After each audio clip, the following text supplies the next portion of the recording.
let the market tell you, right? I mean, Exactly. and it's better to do that and cheaper to do that in advance. I mean, just kind of walking through the economics of it. I forgot, it's been a while since you and I talked Sure. the exact economics, but I mean, to set up a poll of like getting 50 or let's say 100 people to give you an answer. I mean, my recollection was like it was something in the 50 cent to $1 per response range. I mean, something along those lines, and very quick and pretty economical. But the actual numbers, I'll let you talk about just real quick.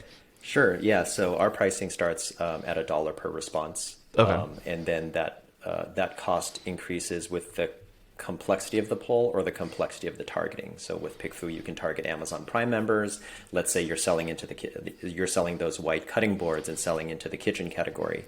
Then you could target Amazon Prime members who are avid cooks, because more likely that would be your target market. Right? Yep. And so when you add more targeting, then the price increases a little bit. Generally, most sellers that we see target anywhere between usually around 100 people and use one or two targeting filters in their polls. And yeah, so typically that cost is going to be around $100. And with one or two aspects of targeting, most polls finish within a handful of hours, if not within an hour. Yeah, So yeah, you get and the results really responses fast. are basically instant. It feels like it's pretty Yeah. awesome. And again, I mean, so for $100 or $200, depending on how much complexity you want to get 100 responses. I mean, if you think about in the old days, like how you would have to get this done, you'd have to like set up a focus group in some office and put an ad in the paper and have Right. these random people come in and tell you these answers. I mean, this would take weeks or months. You can get this done in the same day now.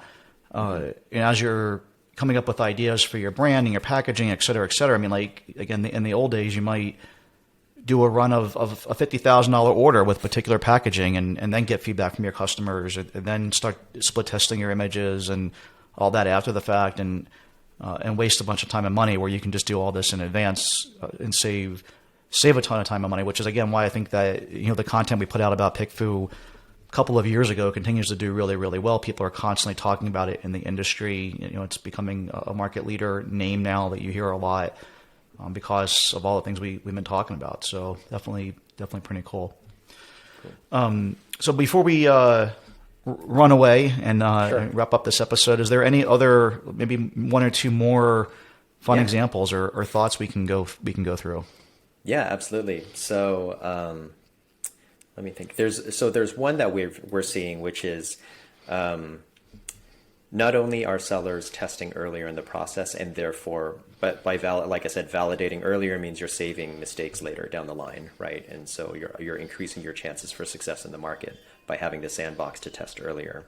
So not only are they doing that with their own products, but they're actually doing that with competitors' products. So what you can see is one of the most common tests that we see nowadays is actually sellers testing against the competition. So doing a search on Amazon, let's say for a massage gun, and then taking a screenshot of just the top listings and actually asking an open-ended poll, kind of like a mini focus group, like which one would you choose? Why would you choose it? Like what's really compelling to you? We offer a click test now, so you can actually see which ones they would click on by inviting the buyers to do the panelists to do so.